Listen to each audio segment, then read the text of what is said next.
j'espère que vous allez bien. Moi je vais super bien. Alors je suis super contente de vous retrouver dans la quatrième partie de notre série sur le challenge, dans notre préparation sur le challenge.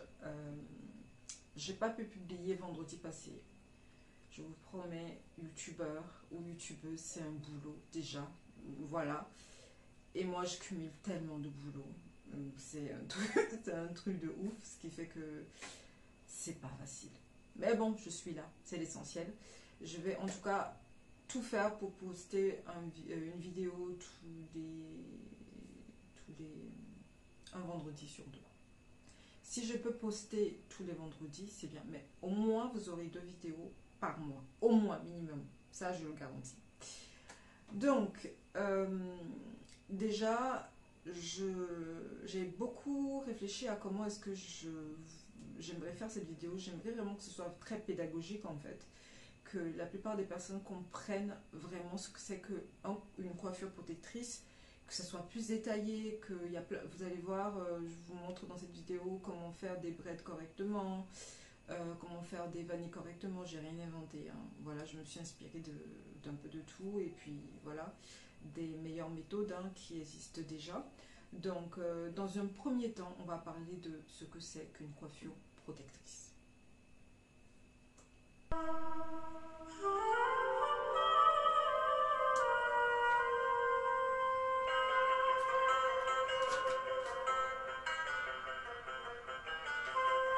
Alors, une coiffure protectrice, en tout cas, comment je la définis, comme dit le nom, c'est une coiffure qui est censée protéger le cheveu dans sa globalité. Le cuir chevelu, tout d'abord, ça doit être fait du début jusqu'à la fin, de façon à vraiment avoir cette idée de protection du cheveu. Certes, ça doit être esthétique, il n'y a pas de souci, mais il faut vraiment retenir que ça doit protéger le cheveu avant toute chose, en fait.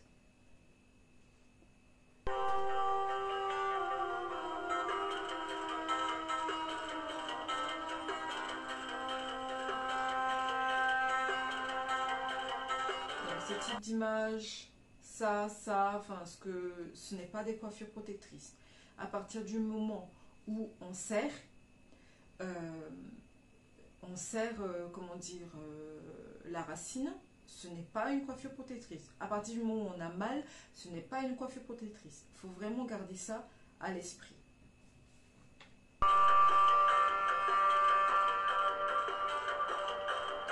Donc, maintenant, je vais vous parler de qu'est-ce qu'il faut faire avant une coiffure protectrice. D'accord?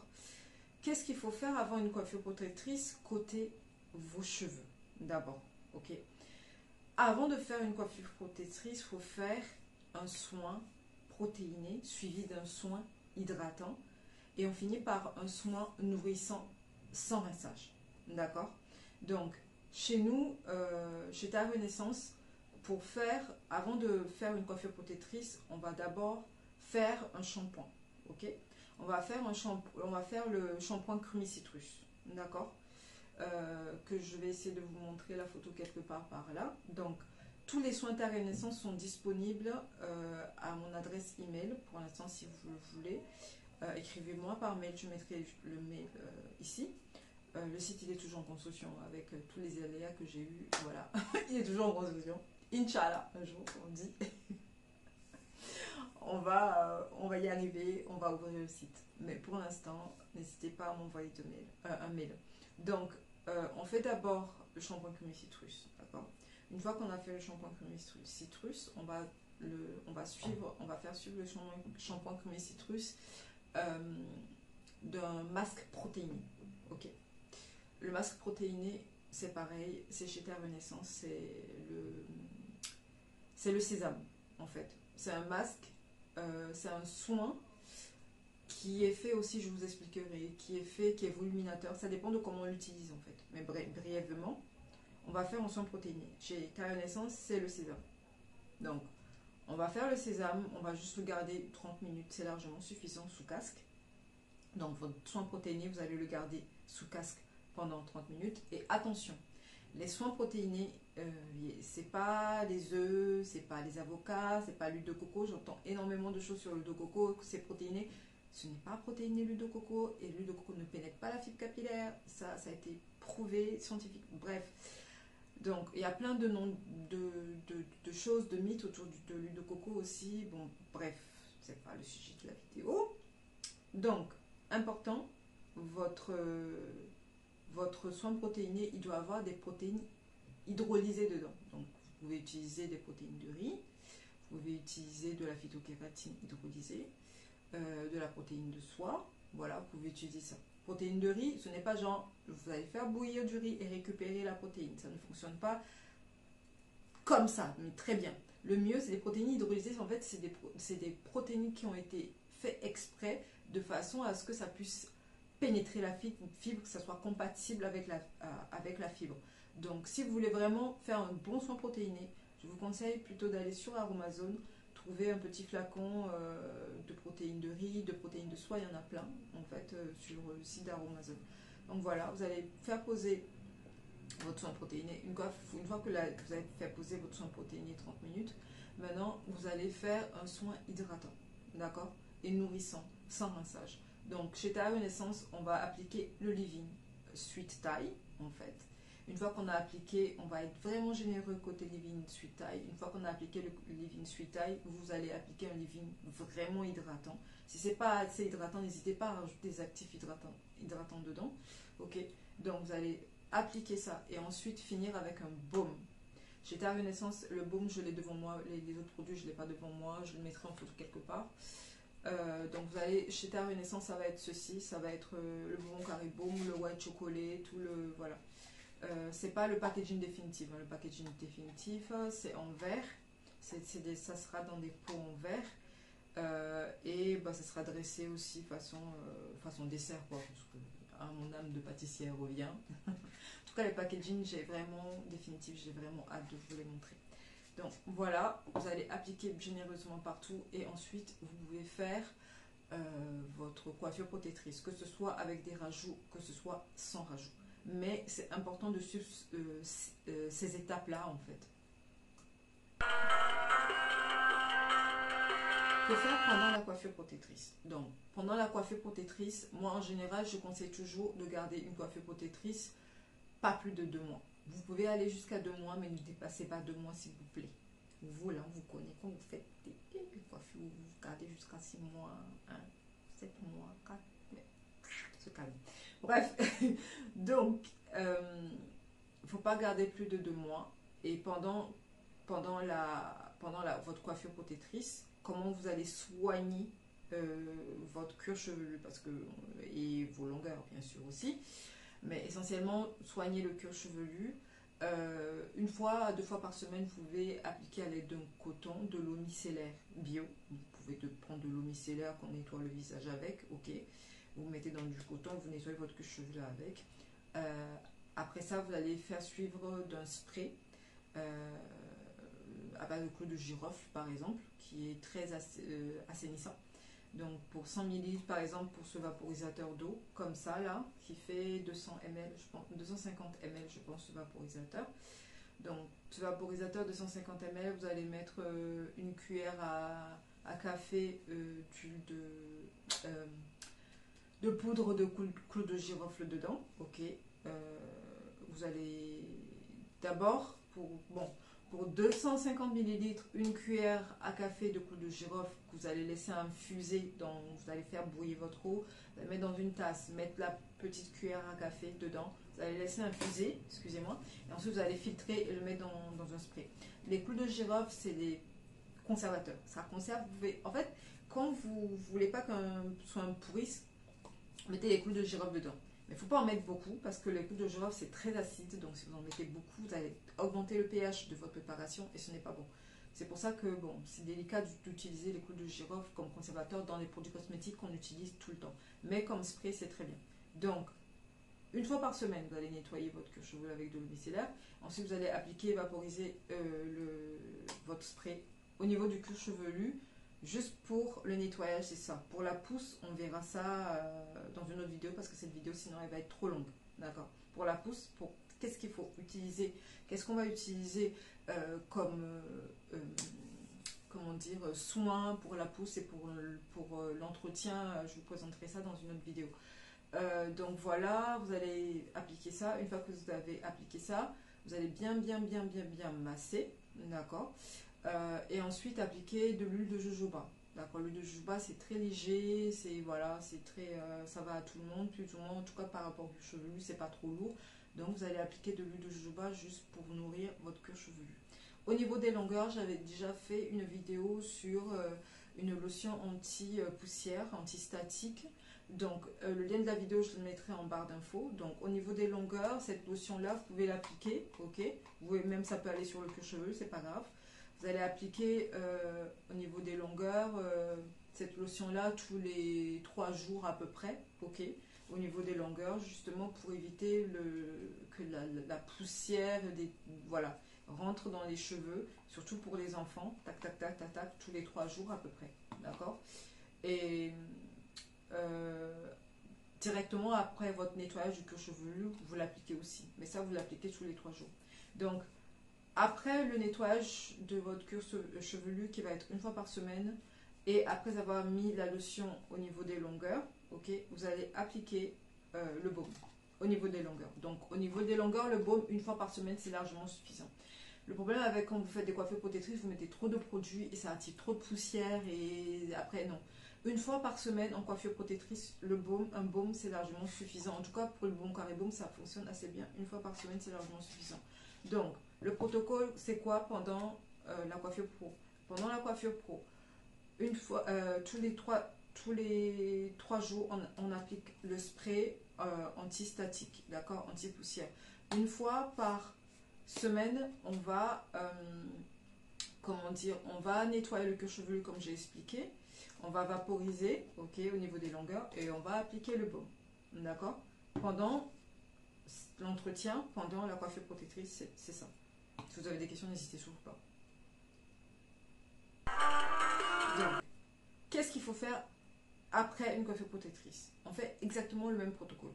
Donc, ok, après une coiffure protectrice, on fait pareil, un soin protéiné, on lave, on fait un soin protéiné, on hydrate, on fait exactement le même protocole en fait, et on laisse ses cheveux à l'air libre. Voilà, c'est important de faire ces étapes-là quand on a une coiffure protectrice. Ok. Après, ça dépend de quel type de coiffure protectrice aussi.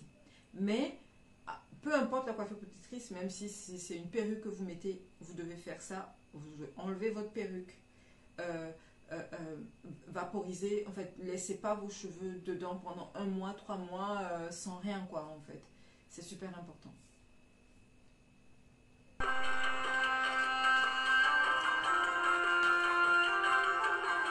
Après, dans la communauté noire, on est très créative, il y a des coiffures de ouf en fait, tout simplement magnifique, côté esthétique c'est juste un truc de ouf en fait, c'est tellement parfait. Des fois, j'ai l'impression que la personne a pris une règle et a tracé, en fait. C'est tellement magnifique. Et cette culture-là, en fait, il ne faut pas la renier. Elle est juste extraordinaire. Mais il faut la faire correctement. Et je vais vous montrer dans la suite de la vidéo comment la faire correctement. Donc, vous avez coiffure protectrice, vous avez les perruques. Les perruques, vous avez plusieurs types de perruques. Il y a les Swiss, il y a les demi, il y a les... Vous connaissez. Mais moi, ce que je vous déconseille, c'est les Suisses. Franchement, les Suisses, pourquoi je vous les déconseille? Parce que devant, en fait, ça frotte énormément les cheveux de devant, les tempes. Et croyez-moi, il suffit juste que vous ayez quelques soucis de santé ou vous avez pris des antibiotiques comme moi la dernière fois, que je vous en parlerai. Voilà, ça c'est une autre vidéo. Que vous ayez les tempes sensibles. Nous les femmes noires, génétiquement, quand on doit perdre des cheveux, je ne sais pas pourquoi, en général, on perd devant. Si on ne perd pas devant, on perd au milieu. Si on ne perd pas au milieu, on perd sur le côté. Bref, en général, je parle bien en général. Donc les lace Wicks, ça frotte. Et moi, je trouve ça pas naturel. Personnellement, j'en ai testé pas mal. Et à chaque fois, de loin, c'est magnifique. Mais quand on s'approche de la personne, on voit quand même le filet. Et moi, je trouve pas ça très naturel. Après, pour moi, si on fait coiffure protectrice, il faut que ça soit le plus naturel possible. Mais après, c'est juste mes goûts. Donc, je vous déconseille le Lex Suisse en perruque. C'est les demi-perruques, c'est parfait. Je vous promets, les headband wig là, c'est les meilleurs en perruque.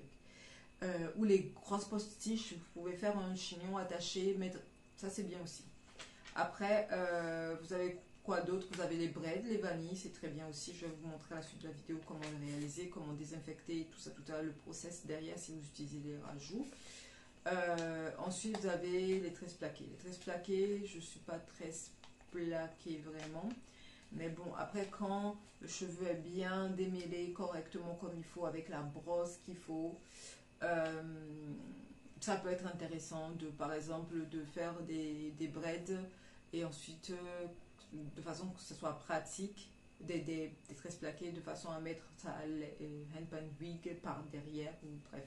Mais le meilleur reste quand même les headband wig et puis les postiches, voilà. Je pense que j'ai cité les catégories. Juste une fiche, ma petite fiche.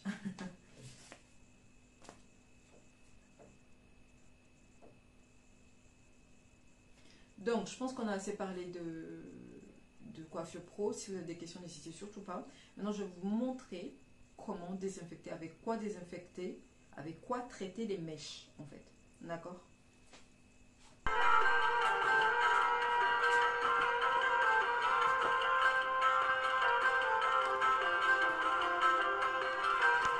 Je vous dis même pas. J'ai pas filmé. Je viens de blablater pendant 10 minutes. J'ai rien filmé. Ça m'arrive encore. Bref. Donc, je vous disais expliquer comment, en fait,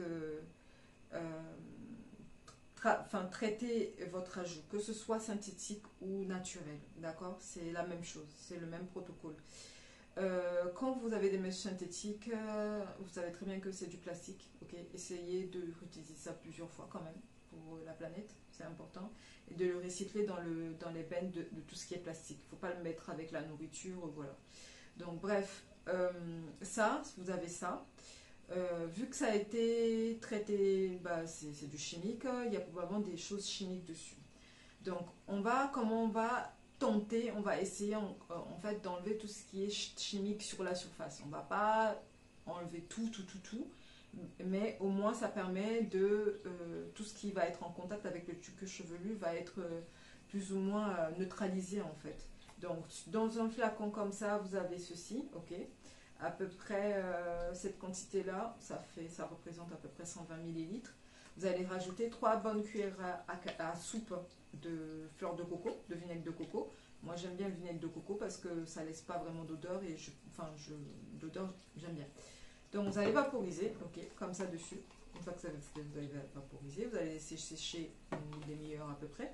Une fois que ça allait sécher une demi-heure à peu près, vous allez appliquer notamment de la sauge. La sauge, je ne sais pas si vous êtes intéressé un petit peu à la lithothérapie, mais la sauge permet de purifier des pierres, de l'habitat et vous-même. D'accord? Donc ici, c'est l'hydrolat de sauge, je l'ai pris chez la marque Subtil Essence. L'hydrolat de sauge, vous pouvez le trouver un petit peu partout. Et moi, je préfère le prendre chez les personnes qui font de la lithothérapie parce que voilà, je trouve qu'ils ont plus la science de faire de l'hydrolat de sauge que les personnes qui ne s'y connaissent pas. Côté purification, en fait. Donc, c'est un purifiant énergétique. Ok, ça là, ça a été trimballé dans chaque main de la fabrication jusqu'à la livraison. Donc, purifiez vos rajouts ou purifiez que ce soit naturel. Naturel encore, c'est l'ADN de quelqu'un, ça a été manipulé par d'autres personnes. Ça permet au moins de neutraliser tout ce qui va être énergie, si je peux appeler ça négative, sur ce que vous allez mettre sur votre tête. Parce que la tête, c'est super important. D'accord? Vous allez vaporiser, bien vaporiser et simplement laisser sécher, même pas au bout de 10 minutes, c'est fait, hein, c'est neutralisé. Et même vous-même, en fait, c'est l'hydrolat de sauge, je trouve que c'est quelque chose à avoir tout le temps chez soi. Vous purifiez son habitat, ok, vous rentrez du boulot, vous êtes stressé, vous en pouvez plus de votre life. Vous prenez du temps pour vous, vaporisez tout simplement sur vous comme ça, ok. Vous prenez un petit peu dans vos mains, vous faites ça. Et vous respirez. Franchement, ça fait vraiment du bien quand vous respirez, vous prenez du temps, vous le sentez agir en fait. C'est un purifiant énergétique. Donc voilà. Et puis, une fois que vous avez fait tous ces protocoles-là, vous êtes prêt vraiment à poser le soin sur vos cheveux. C'est ce qu'on va voir dans la suite de la vidéo. À tout.